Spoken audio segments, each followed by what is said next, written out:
भर दे इतनी भक्ति माँ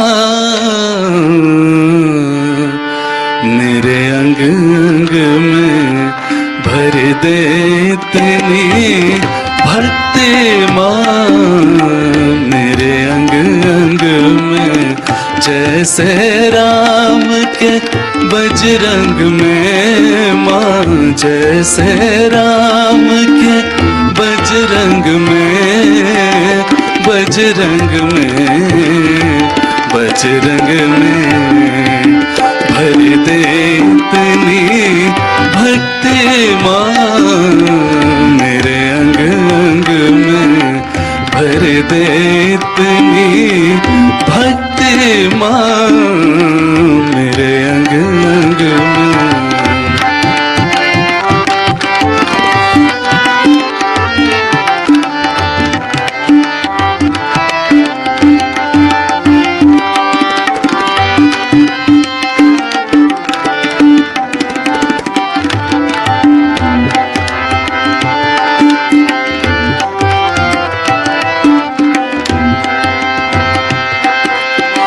भर दे इतनी प्रीति माँ भर दे इतनी प्रीति माँ जितना पानी सागर में भर दे इतनी प्रीति माँ जितना पानी सागर में कमी नहीं होगी तभी कमी नहीं होगी तभी तनिक तेरे प्यार के आगर में भर दे इतनी भक्ति माँ मेरे अंग अंग में।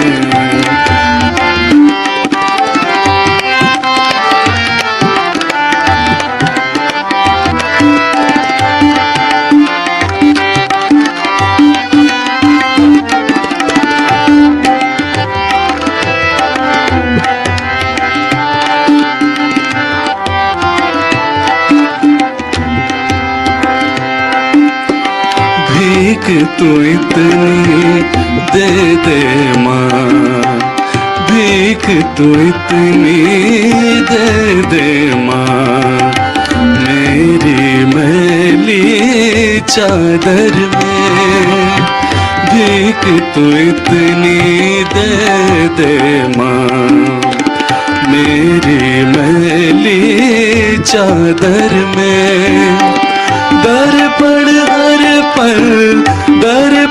हर पल देखूं तेरे सत्संग में भर दे इतनी भक्ति माँ मेरे अंग अंग में भर दे इतनी भक्ति माँ मेरे अंग अंग में।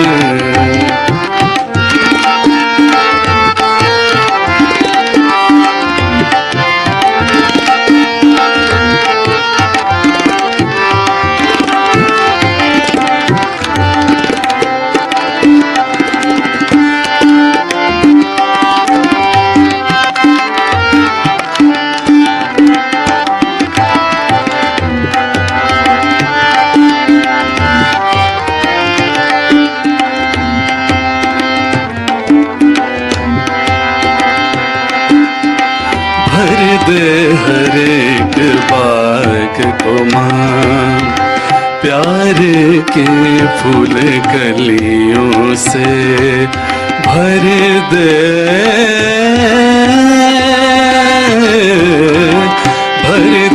हर एक बाग को माँ प्यार के फूल और कलियों से महक तेरी आएगी तब महक तेरी आएगी तब महक तेरी आएगी तब सड़कों से गलियों से भर दे इतनी भक्ति माँ मेरे अंग अंग में, भर दे इतनी भक्ति माँ मेरे अंग अंग में। जैसे राम के बजरंग में माँ, जैसे राम के बजरंग में, बजरंग में, बजरंग में भर दे इतनी भक्ति माँ मेरे अंग अंग में, भर दे इतनी भक्ति माँ मेरे अंग अंग में, मेरे अंग अंग में, मेरे अंग अंग में।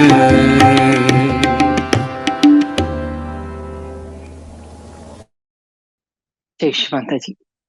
सभी का स्वागत है इस आनंद की यात्रा में।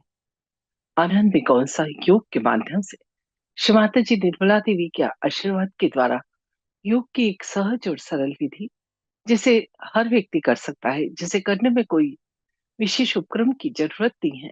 जैसे ही वैसे ही रहते हुए जीवन को और सुंदर ढंग से चलाने की कला है सहज योग। एक ध्यान का एक इतना सुंदर सहज और सरल तरीका जिसे हर व्यक्ति कर सकता है और पूरी तरह से प्रमाणित भी। प्रमाणित इस तरह से कि जब आपका योग घटित होता है, यदि योग की डेफिनेशन देखें तो इतनी सी होती है, जुड़ना। और किसका जुड़ना? इस अंदर वाले का उस बाहर वाले से जुड़ना, इसे ही योग कहा जाता है। तो जब उस सर्वव्यापी शक्ति से या उस डिवाइन पावर से, उस परमात्मा की शक्ति से जो ये सारा संसार चलाती है, हमारा योग घटित होता है, तो उस शक्ति को हम अपने दोनों हाथों पर और सिर के ऊपर तालु भाग पर अनुभव कर सकते हैं। यह अनुभूति इतनी सुंदर है जिसका वर्णन हर धर्म में किया है। जैसे हिंदू धर्म में आदि गुरु शंकराचार्य ने सलीलम सलीलम, ठंडे ठंडे चैतन्य के रूप में वर्णित किया है। जैसे बाइबल में cool breach of the Holi ghost कहा है। जैसे मुस्लिम धर्म में रूह तो पातंजल ने जिसे रितंभरा प्रज्ञा और नानक साहब ने जिसे अलख निरंजन कहा है, वही शक्ति को हम जो हमारे अंदर है, हमारी कुंडलिनी माँ जो हर व्यक्ति की व्यक्तिगत माँ है और जन्मों जन्मों से उसके हमारे साथ है, उसे जब हम श्री माता जी निर्मला देवी के आशीर्वाद के द्वारा जागृत करते हैं और हमारा योग होता है, तो अपने दोनों हाथों पर और सिर के ऊपर तालु भाग पर ठंडी या गर्म हवा के रूप में महसूस कर पाते हैं। यही नहीं, जब उस शक्ति को महसूस करते हैं, उस चैतन्य को, वाइब्रेशंस को, तो हमारे जीवन में हम बहुत सारी जगह से काम में भी ले सकते हैं। काम में किस तरह से लेना कि जैसे आपका घर का कोई व्यक्ति अच्छे कार्य के लिए जा रहा है, उसे आप वाइब्रेशंस दीजिए, ब्लेसिंग दीजिए। खाने को चैतन्यित कीजिए। कोई परेशान कर रहा है, उसकी शुभ मीटिंग कीजिए, बंधन डालिए। ऐसी छोटी-छोटी सी टेक्निक है जिनके माध्यम से इस वाइब्रेशंस के चैतन्य का हम उपयोग करके जीवन को बड़ा ही सरल और संतुलित बना सकते हैं। ये योग प्रमाणित है और अनमोल भी है। अनमोल इस तरह से कि एक जीवंत घटना है। एक भी जीवित काम हम नहीं कर सकते, एक पत्ता भी हम नहीं उगा सकते। इसलिए सहयोग एक जीवंत घटना है। श्री माता जी के आशीर्वाद से ही यह घटित होती है। और जब यह घटना घटित होती है तो इस जीवंत घटना को हम पैसों से नहीं कर सकते हैं। क्या हम धरती माँ को पैसे देकर पत्ता उगा सकते हैं? इसी तरह से इस शक्ति के जागरण के लिए कोई पैसा लिया दिया नहीं जाता है। कार्य ही इतना अनमोल है कि उसे आप पैसों से कर ही नहीं सकते, पूरी तरह से फ्री ऑफ चार्ज। तो इस तरह से सहयोग आज 180 देशों में फैला हुआ है, परंतु कहीं भी इसका कोई पैसा लिया दिया नहीं जाता है। कार्य ही इतना बड़ा है।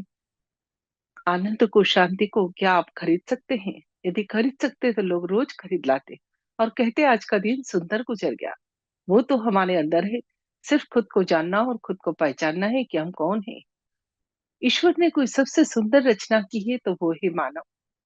और वो जब भी देखता है मानव जाति परेशान है तो उनकी मदद के लिए किसी न किसी स्वरूप में आता है, कभी अंशावतार, कभी पूर्ण अवतार, तो कभी गुरु के रूप में।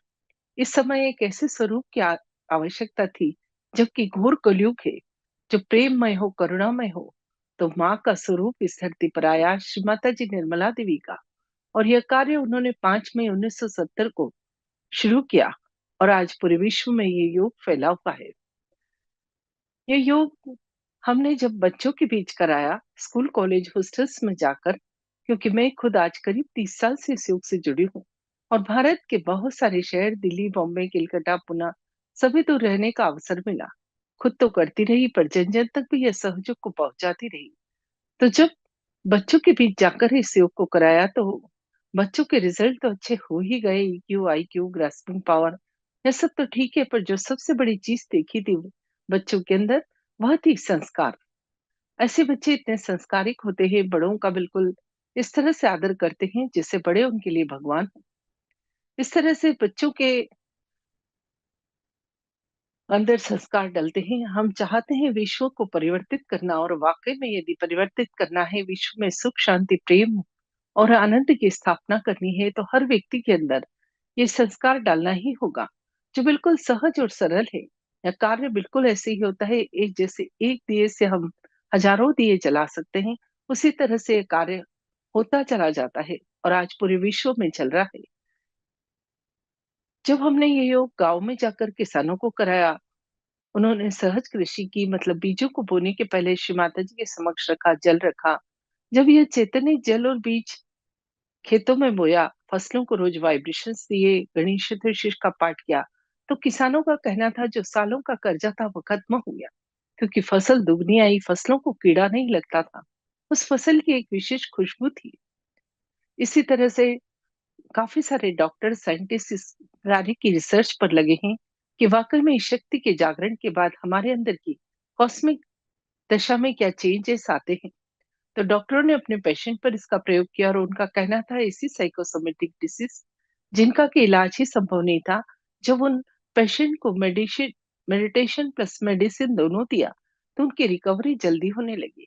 इस तरह से जो जिस क्षेत्र से आया था उसने अपने क्षेत्र में इसका प्रयोग किया। आज जो हम एक सेल अमीबा से इंसान बने, जो हमारा डेवलपमेंट होता गया, उसी के लिए एक एक अवतार इस धरती पर आते गए। परंतु हमने क्या करा कि झगड़ा मचा दिया। ये तो एक ही पेड़ पर लगे हुए अलग अलग फूल थे, जिन्होंने तोड़ लिया और कहने लगे मैं इस धर्म का और मैं इस गुरु का मानने वाला। तो ईश्वर हमारी मदद के लिए अलग अलग समय, अलग अलग स्वरूपों में, अलग अलग ढंग से इस पृथ्वी पर आता है। आजकल जिससे बात करो वही फ्रस्ट्रेशन, डिप्रेशन, तनाव, यह सब बात करते हैं। क्यों और कहाँ से आता है, इस विषय पर थोड़ी सी चर्चा करते हैं। अभी आपके स्क्रीन पर हमारे अंदर के सूक्ष्म शरीर का फोटो आ रहा है। बाहर से भले ही हम लोग दिखने में अलग अलग हैं, पर अंदर से हम सबका शरीर एक जैसा होता है। जब बच्चा माँ के गर्भ में 3 माह का होता है, तो वो ईश्वर की शक्ति तालु भाग से प्रवेश करती है और शरीर में 3 नाड़ियां और 7 चक्र बनाती है। बची हुई शक्ति जहाँ हमारी रीढ़ की हड्डी खत्म होती है, वहां एक पवित्र अस्थि होती है, वहां 3.5 कुंडल बनाकर बैठ जाती है। यह शक्ति कुंडल बनाकर बैठी रहती है, इसलिए इस शक्ति को कुंडलिनी शक्ति कहते हैं। ध्यान में हम इसी शक्ति को जागृत करते हैं। जब यह मां जागृत होती है तो 3 नाड़ी और 7 चक्र से बने हमारे इस अंदर के शरीर को संतुलित कर देती है। अब असंतुलन क्या होता है, थोड़ी सी इस विषय पे चर्चा करते हैं। ये लेफ्ट साइड की इड़ा नाड़ी, जिसे चंद्र नाड़ी या लेफ्ट सिंपैथेटिक नर्वस सिस्टम कहते हैं। साइंस ने तो यह सब नाम अब दिए, हमारा अध्यात्म तो इतना गहन है कि उसमें सभी कुछ पहले से ही वर्णित है। तो ये ईड़ा नाड़ी चंद्र नाड़ी है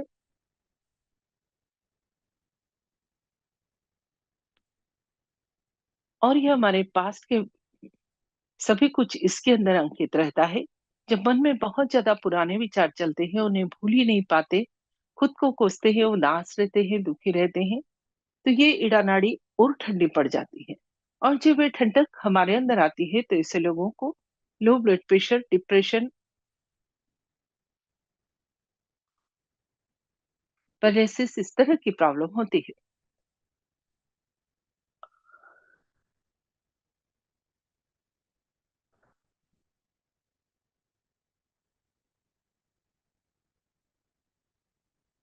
अब सभी लोग कहते हैं मत सोचो, मत विचार करो, पर विचार तो चलते ही रहते हैं। जब बच्चे बहुत ज्यादा पास्ट में चले जाते हैं, तो ऐसे बच्चे जब भी पढ़ाई करने बैठते हैं उन्हें नींद आती है। दूसरी नाड़ी पिंगला नाड़ी है, जिसे सूर्य नाड़ी कहते हैं, जो फ्यूचर की है। जब मन में बहुत ज्यादा फ्यूचर की चिंता, भविष्य को लेके परेशान रहते हैं, हमेशा चिंता में लगे रहते हैं, तो ये सूर्य नाड़ी और गर्म हो जाती है। और यह जब गर्मी हमारे अंदर आती है तो ऐसे लोगों को high blood pressure, heart attack, asthma, paralysis इस तरह की प्रॉब्लम होती है। और बच्चे पढ़ाई करने बैठते हैं, मन ही नहीं लगता है, मन बहुत विचलित रहता है, माइंड बहुत डिस्ट्रैक्ट होने से वो अपने कार्य पे फोकस ही नहीं कर पाते हैं। तो जब इस शक्ति का जागरण होता है तो इसका रास्ता होता है ये मध्य नाड़ी, सुषुम्ना नाड़ी, जिसे साइंस में पैरासिम्पथेटिक नर्वस सिस्टम कहते हैं। जब इस रास्ते से यह शक्ति ऊपर उठती है, क्योंकि ये वर्तमान की या प्रेजेंट की नाड़ी है, तो जो साधक ध्यान करता है उसका चित्त धीरे धीरे वर्तमान में आ जाता है। जब चित्त वर्तमान में आ जाता है तो सबसे पहला फायदा होता है मन शांत और प्रसन्न हो जाता है। जब मन प्रसन्न हो जाता है तो बीमारियां तो आपकी आपो आप ही चली जाती है। जो आप काम करते हैं उसमें आपका पूरा फोकस होता है। पूरा फोकस आने से सफलता आपके साथ चलती है हर कार्य में। और यही नहीं, आपके अंदर से पॉजिटिव एनर्जी बहती है, क्योंकि आप गलत बात सोचते नहीं, गलत विचार करते ही नहीं है। जहां जाते हैं लोग आपको बहुत पसंद करते हैं। हाँ, इसके आने से वातावरण बहुत अच्छा हो गया। साथ ही हमारी आर्थिक, सामाजिक, भौतिक, स्वास्थ्य संबंधी दशाओं में भी धीरे-धीरे सुधार आता है। अब उसके बाद आते हैं ये चक्र। चक्र क्या है? असली में नाड़ियों के गुच्छे हैं, जो शरीर के अलग-अलग ऑर्गन्स को कंट्रोल करते हैं। हर चक्र की एक क्वालिटी है। जब ये कुंडलिनी शक्ति जागृत होती है, तो ये चक्र भी जागृत हो जाते हैं और इन पर उपस्थित देवता भी जागृत होकर हमें अपने आशीर्वाद प्रदान करते हैं।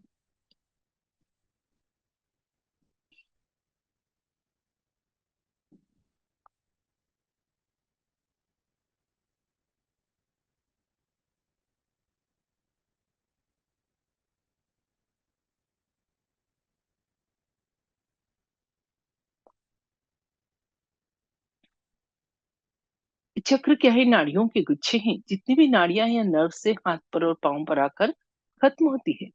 सहयोग का एक ये नया आविष्कार है जो आज तक कभी नहीं हुआ था, कि खुद को जानना, खुद को पहचानना। खुद को जानना कैसे? कि जब इस शक्ति का जागरण होता है तो किसी चक्र में दोष होता है तो वहां रुककर कार्य करती है। जब ये माँ वहां रुककर कार्य करती है तो उस चक्र का पे जब कार्य करना पड़ता है तो उस चक्र की नर्व्स का एंड पॉइंट जो हाथ और पांव पे है, वहां पर झंझनाहट या गर्माहट होती है। और जब चक्र शुद्ध हो जाता है तो ठंडा चैतन्य उस स्थान से बहने लगता है। तो मूलाधार चक्र को हाथ और हथेली जहां मिलते हैं अनुभव कर सकते हैं।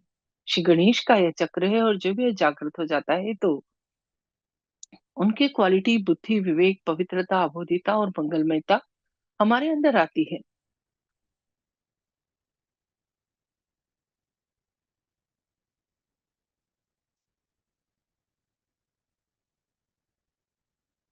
श्री गणेश हमारे यौन संबंधी और मलमूत्र विसर्जन संबंधी ऑर्गन्स को भी कंट्रोल करते हैं। तो उनसे रिलेटेड कोई बीमारी जैसे पाइल्स का प्रॉब्लम, प्रोस्टेट का प्रॉब्लम, यह भी धीरे धीरे ठीक हो जाता है।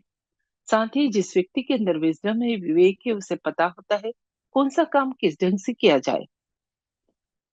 तो जब बच्चों को आप ध्यान कराते हैं तो विवेक जागृत होने से ऐसे बच्चे बहुत ही डायनामिक होते हैं। गलत रास्ते कभी नहीं जाते, कोई बुरी आदत उनको छू कर नहीं जाती। उन्हें पता होता है कि कौन सा काम किस ढंग से किया जाए तो सफलता प्राप्त होगी। इस तरह से एक बहुत ही सुंदर व्यक्तित्व का निर्माण होता है। ऐसे बच्चे बिल्कुल पारस की तरह होते हैं। जहां जाते हैं अपने जैसे 10 और बना के लाते हैं, बजाय उस गंदगी में जाने के। इसके बाद आता है स्वादिष्ठान चक्र, जो दोनों हाथ के अंगूठे पर अनुभव कर सकते हैं। श्री ब्रह्मदेव इस सरस्वती से संभालते हैं और जब वो जागृत होते हैं तो उनकी क्वालिटी, जैसे उन्होंने इस दुनिया की रचना की, वही रचनात्मकता, कलात्मकता और उस ईश्वर को जानने का शुद्ध ज्ञान हमें प्राप्त होता है। साथ ही लीवर, किडनी, पेंक्रियास में कोई प्रॉब्लम है वो भी दूर होती है। थर्ड नंबर पर नाभि चक्र, जिसे दोनों हाथ की सबसे बड़ी उंगली पर जान सकते हैं, जो संतोष और समाधान का है। इस चक्र के जागृत होने पर व्यक्ति के अंदर समाधान आने से उसे बहुत ज्यादा जो एक चीजों के प्रति मोह रहता है, जिसके कारण वो हमेशा परेशान रहता है और गलत काम करता है, वो दूर हो जाता है। और समाधान आने से पेट संबंधी प्रॉब्लम भी दूर होती है, क्योंकि जो व्यक्ति असमाधानी है, आप देखिए उसको पेट संबंधी समस्या सदैव बनाई रहेगी और उसके चेहरे का भी एक नूर कभी नहीं रहेगा, तेज कभी नहीं रहेगा। यदि ये भवसागर है वॉइड, जो गुरुओं का स्थान है, जो दोनों हाथ की हथेली के बाहर हिस्से में आप फील कर सकते हैं। जब कुंडलिनी माँ यहाँ आती है, इस भवसागर में आकर हमारा गुरु तत्व जागृत करती है, तो हम स्वयं के गुरु बन जाते हैं। कहीं मत्था टेकने की, पैसा खर्च करने की जरूरत ही नहीं है। और जब बच्चों में यह गुरु तत्व जागृत होता है, तो इंटरव्यू, ग्रुप डिस्कशन, वाइवा, भाषण प्रतियोगिता, इन सब में वो पूरे कॉन्फिडेंस के साथ अपनी बात को व्यक्त करते हैं। उसके बाद आता है हृदय चक्र, जिसे दोनों हाथ की छोटी उंगली पर फील कर सकते हैं, जो माँ जगदम्बा का है। आप देखिए, जब डर लगता है तो यहाँ की स्टर्नम बोन तेजी से धड़कती है। तो जब यह हृदय चक्र जागृत होता है, तो आपको पूर्ण सुरक्षा प्राप्त होती है। कभी आपको डर नहीं लगता, कोई आपको छू नहीं सकता। कभी एक्सीडेंट भी हुआ तो आप पूर्णतः सुरक्षित रहते हैं। आपका इम्यूनिटी सिस्टम स्ट्रांग रहता है। उसके बाद आता है विशुद्धि चक्र। आज इस चक्र पर ही हम विस्तार से बात करते हैं। हम कोशिश करते हैं कि एक चक्र पर विस्तार से बात करें और बाकी सभी चक्रों पर शॉर्ट में, ताकि नए और पुराने आने वाले लोग इस चीज को ठीक से समझ सके। तो यह विशुद्धि चक्र गले में होता है और ये 16 पंखुड़ियों का बना है। इन पंखुड़ियों को मेडिकल की भाषा में सबप्लक्सस और चक्र को प्लक्सस कहते हैं। यह विशुद्धि चक्र 16 पंखुड़ियों का बना हुआ है। इसकी जो पंखुड़ियां बाईं तरफ जाती है बायां, जो दाईं तरफ जाती है दायां, और जो मध्य में रहती है मध्य चक्र कहलाता है। यह आपकी स्क्रीन पर बहुत सुंदर ढंग से इस विशुद्धि चक्र के बारे में दिखाया गया है। इसकी सिर पर स्थिति, इसकी दोनों हाथों पर स्थिति, इसकी पांव पर स्थिति और शरीर में इसकी स्थिति।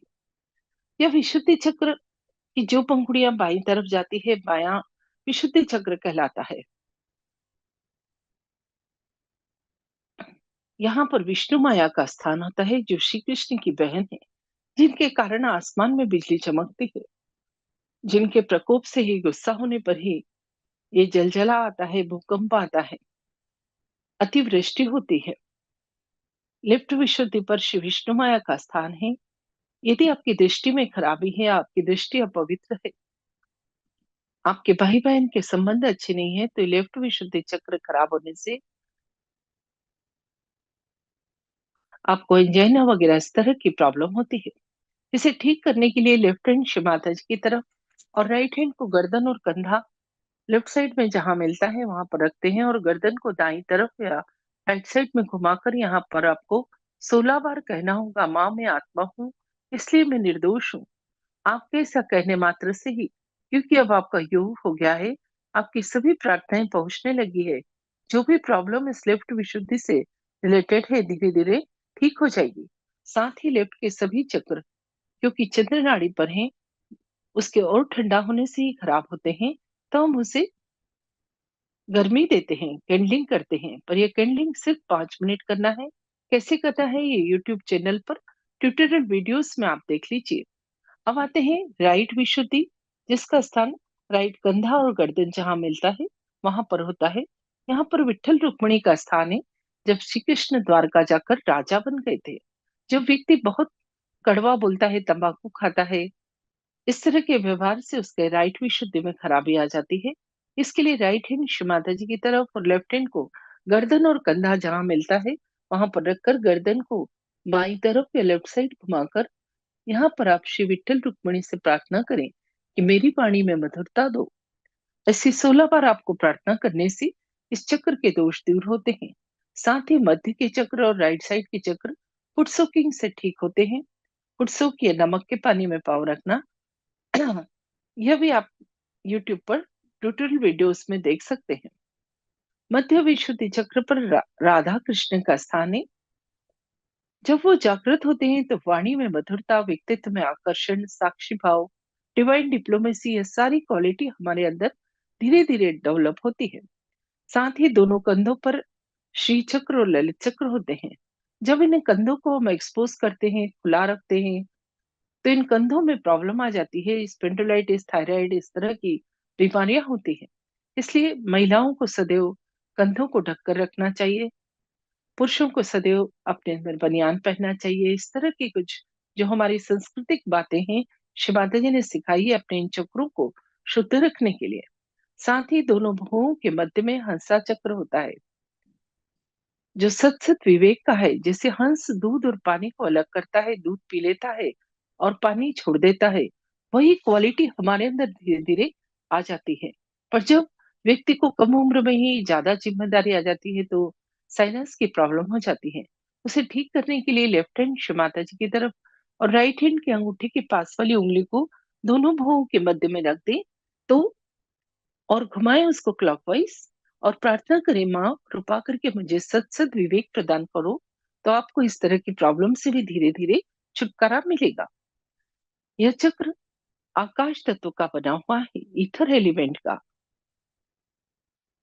जब हम उस विराट से जुड़ जाते हैं, उसके अंग प्रत्यंग बन जाते हैं, तो हम उससे एक होने से हमारी पर्सनल कोई प्रॉब्लम नहीं रहती। सारी प्रॉब्लम वो ईश्वर ही देखता है। हम उस विराट के अंग प्रत्यंग हो जाते हैं। इस तरह से आज हमने इस विशुद्धि चक्र के बारे में जाना।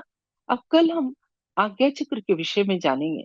रोज हम कोशिश करते हैं एक चक्र पर विस्तार से समझाने की, ताकि नए और पुराने आने वाले लोग इस चीज को समझ सकें। आज्ञा चक्र का स्थान कपाल के मध्य और सर के पीछे होता है। इस चक्र से ऊपर जाना बहुत ही कठिन काम था, क्योंकि इसकी जो क्वालिटी है बहुत ही कठिन, क्षमा करना। क्योंकि यहाँ पर लेफ्ट नाड़ी राइट में और राइट नाड़ी लेफ्ट में जाकर ईगो और सुपर ईगो के अहंकार और प्रत्यहंकार के दो बैलेंस बन जाते हैं, जो कुंडलिनी माँ के मार्गों को अवरुद्ध कर देते हैं। परंतु श्री माता जी के आशीर्वाद से जब यह क्षमा की शक्ति आती है तो यह आज्ञा चक्र पर ये दोनों बैलून्स पिचक जाते हैं और कुंडलिनी माँ इस आज्ञा चक्र से ऊपर उठकर सिर के ऊपर तालु भाग पर सहस्त्रार चक्र पर पहुंच जाती है, जहाँ लिम्बिक एरिया में एक तालु भाग पर एक ब्रह्मरंध्र होता है, वो खुल जाता है और कुंडलिनी माँ इस ब्रह्मरंध्र का भेदन कर उस चारों तरफ फैली हुई परमात्मा की शक्ति से हमारा योग करा देती है। और जब योग घटित होता है तो उस शक्ति को दोनों हाथों पर और सिर के ऊपर तालु भाग पर अनुभव कर पाते हैं, ठंडी या गर्म हवा के रूप में, जो भी इसी वक्त आप अनुभव करेंगे।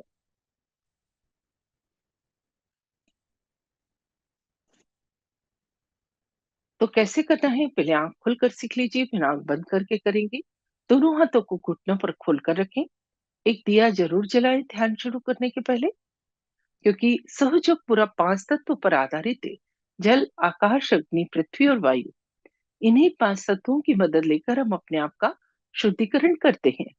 जैसे एक मिट्टी का खिलौना टूट गया तो आप मिट्टी लगाकर जोड़ सकते हैं, ऐसे ही इन पांच तत्वों का उपयोग करके हम अपने शरीर को संतुलित कर सकते हैं। तो सबसे पहले सीधा हाथ या राइट हैंड दिमाग पर रखें। जो नीचे नहीं बैठ सकते हैं, ऊपर बैठे हैं, वो हाथ को साइड में छोड़ दे। फिर अपना लेफ्ट हैंड या बायां हाथ कोहनी से मुड़कर आकाश की तरफ। फिर दोनों हाथ धरती मां पर हथेलियों को चिपका कर रखें। फिर सीधा हाथ हृदय पर, राइट हैंड को हार्ट पर रखें। यही हाथ अपने कपाल पर, यही हाथ सर के पीछे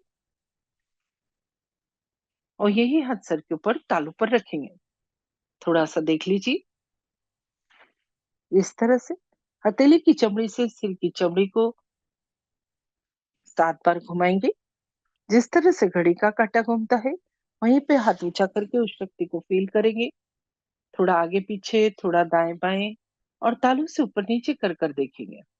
फिर दूसरे हाथ से भी देखेंगे और दोनों हाथ आकाश की तरफ करके गर्दन पीछे करके एक प्रश्न पूछेंगे। बस इतना ही करना है। जैसा इसका नाम है उतना ही सहज और सरल, जिसे हर व्यक्ति कर सकता है, जिसे करने में कोई तकलीफ न हो। तो अभी आपकी स्क्रीन पर श्री माता जी का फोटो आ रहा है। वो फोटो बहुत खास है, कहीं बाजार में नहीं बिक्री होता है।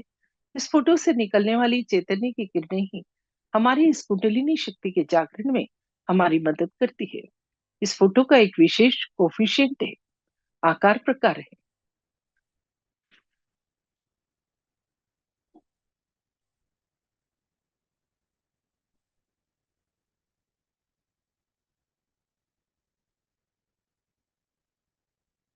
दोनों हाथ उठाएं, हृदय तक लाएं।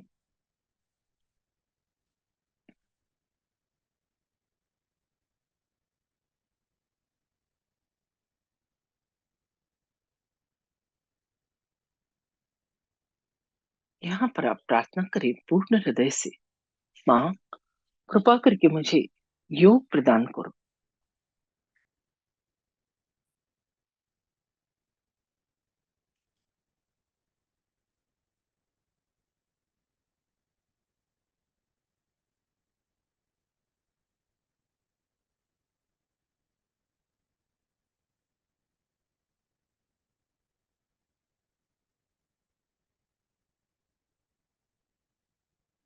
धीरे धीरे हाथ घुटने पर खुले हुए, आंखें बंद और पीठ सीधी। पूरा चित्त अपने अंदर।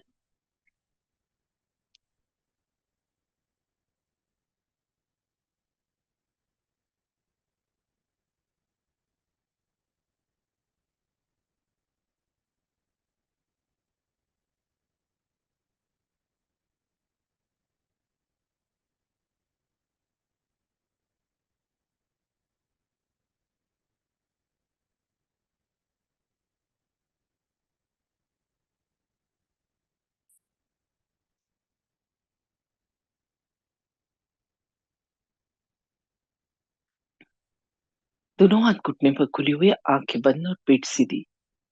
सहयोग की एक ही शर्त है, आपकी इच्छा होनी चाहिए। यदि मन में कोई शंका है, संदेह है, तो यह शक्ति का जागरण नहीं होगा। पूर्ण इच्छा के साथ बैठे।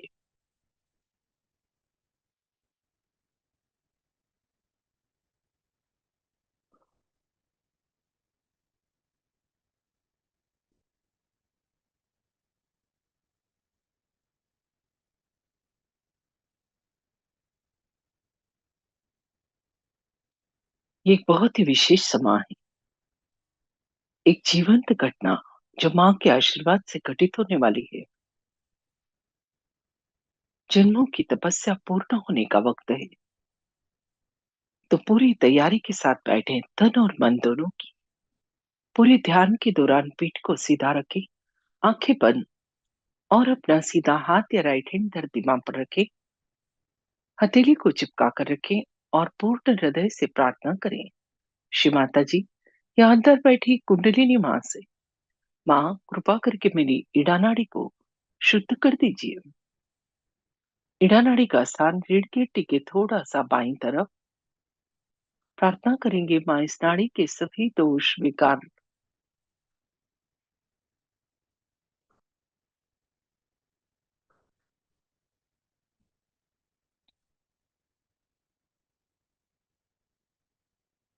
जन्मों जन्मों से आई खराबियां, कुसंस्कार, सारी अशुद्ध इच्छाएं सीधे हाथ के द्वारा धरती मां में समा दो।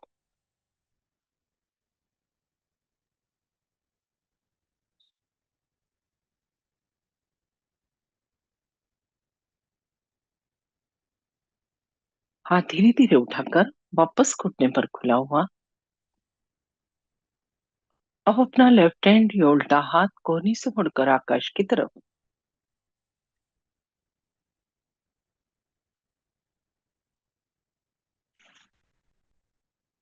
पिंगला नाड़ी के शुद्धिकरण की प्रार्थना, उसका स्थान रीढ़ की हड्डी के थोड़ा सा दाईं तरफ या राइट साइड में।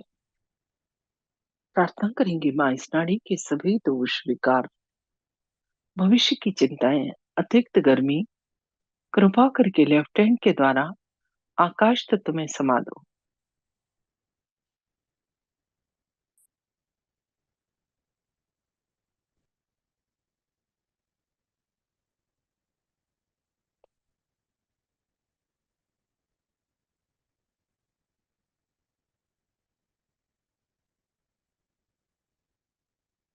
हाँ, धीरे धीरे वापस घुटने पर।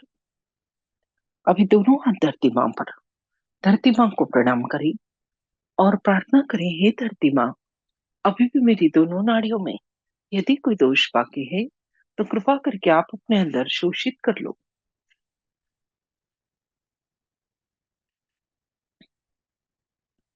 चित्त को मध्य नाड़ी से शुद्धा नाड़ी पर लाए। इसका स्थान रीढ़ की हड्डी के मध्य में। दोनों हाथ घुटने पर खुले हुए।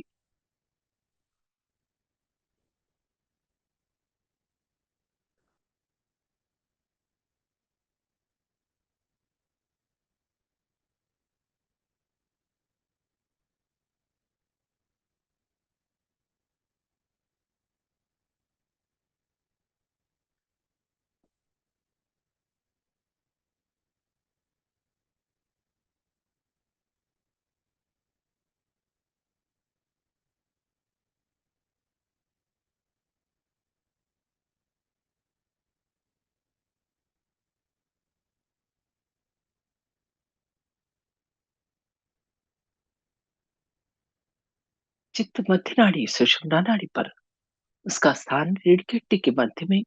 शिव माता जी से पूर्ण हृदय से प्रार्थना, माँ कृपा करके इस सुषुम्ना नाड़ी को जागृत कर दो और मुझे वर्तमान में ले आओ।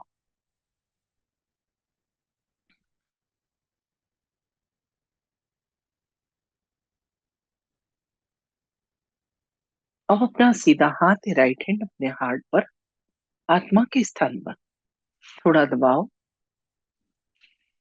पूरा चित्त हाथ के नीचे, और प्रार्थना करेंगे, माँ मैं शुद्ध आत्मा हूँ।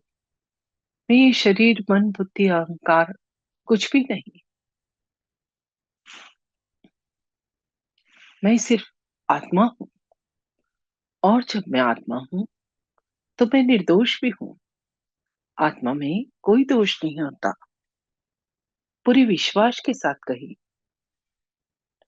जब हम इस तरह से कहते हैं तो अंदर बैठी कुंडलिनी माँ बहुत प्रसन्न होती है और जागृत होने के लिए तैयार होती है।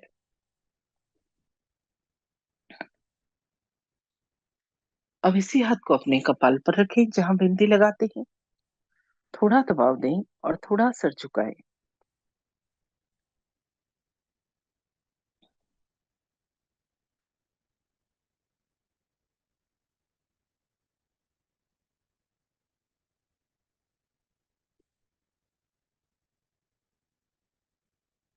यहाँ पर कहीं, माँ आज मैंने सबको क्षमा किया और अपने आप को भी क्षमा किया।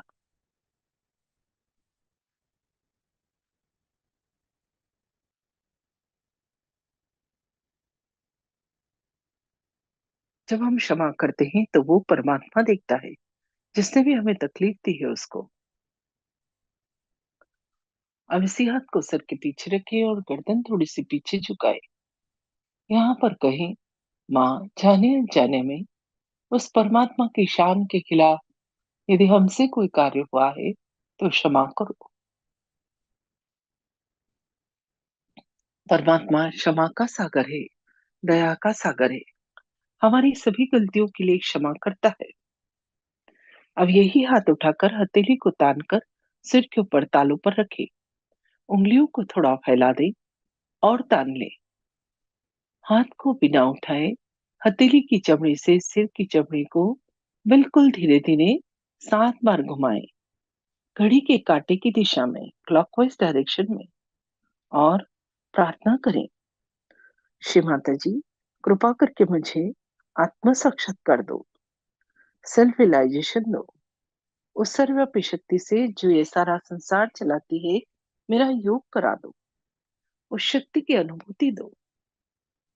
हाथ घुमाना बंद। धीरे धीरे हाथ वापस घुटने पर खुले हुए। थोड़ी देर ध्यान लगाएं, चित्त को तालु पर, दोनों हाथ घुटने पर खुले हुए, आंखें बंद और पीठ सीधी।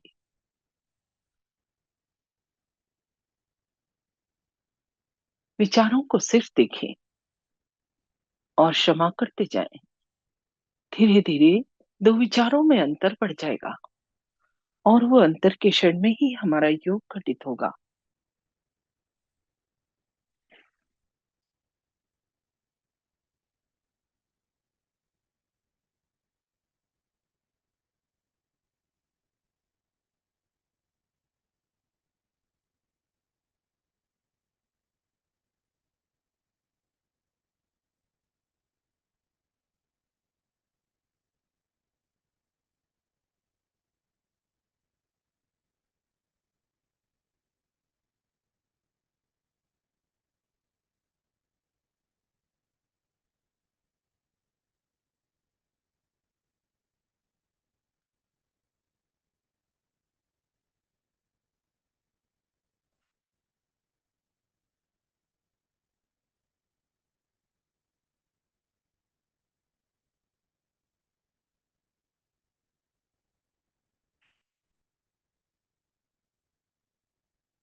आंखें बंद ही रखें और अपना अटेंशन दोनों हाथ की हथेली और उंगलियों के टिप्स पर लाए।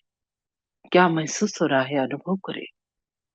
हाथों में ठंडा या फिर गर्म, उंगलियों के टिप्स पर कुछ झंझनाहट, कुछ हथेली भी गोल घूमता हुआ या हाथ भारी हो गए हों, ऐसा कुछ भी दोनों हाथ में या एक हाथ में महसूस होगा।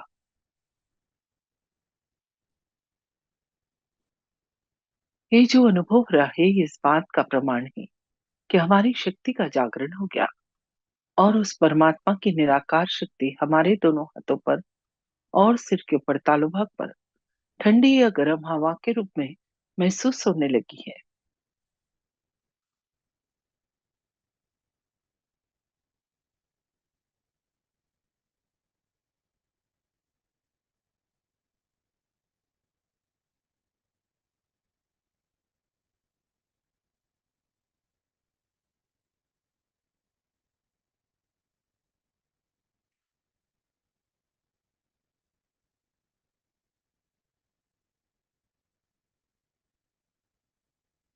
ये इस बात का प्रमाण है कि हमारा योग हो गया है।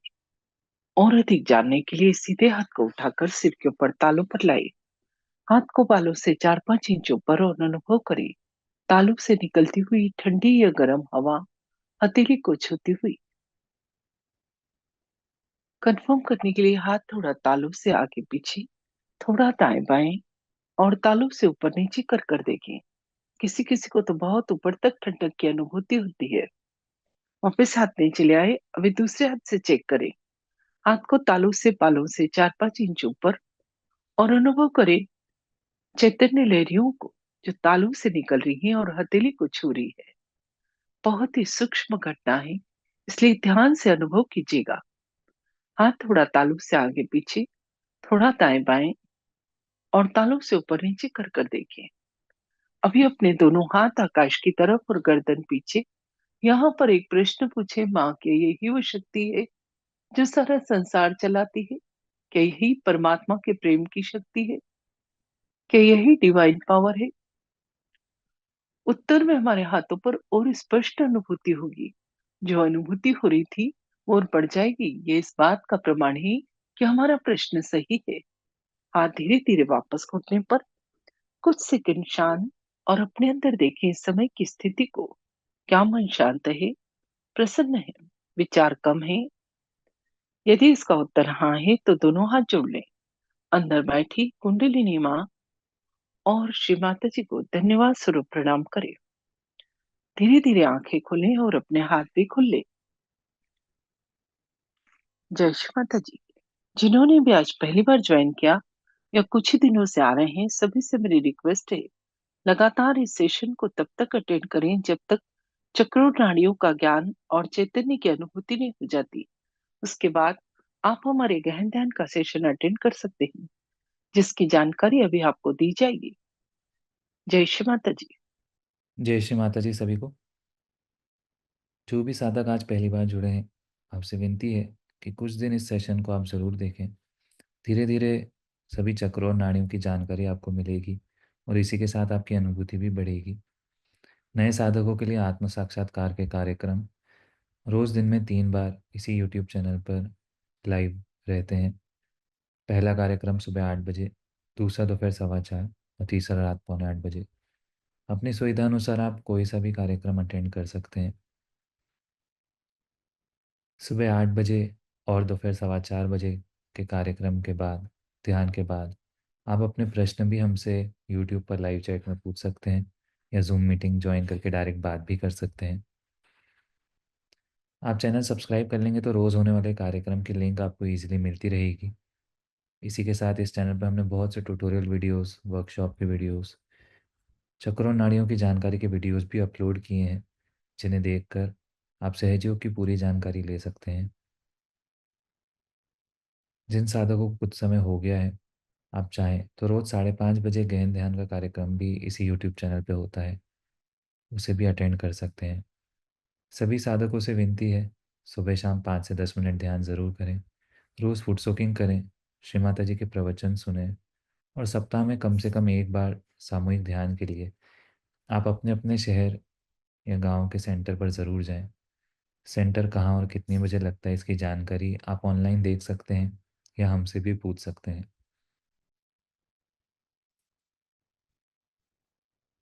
नए साधकों के लिए हम एक बार और बताना चाहेंगे कि आपके कोई भी प्रश्न है तो सुबह 8 बजे या दोपहर 4:15 बजे के कार्यक्रम में ध्यान के बाद आप अपने प्रश्न हमसे लाइव पूछ सकते हैं।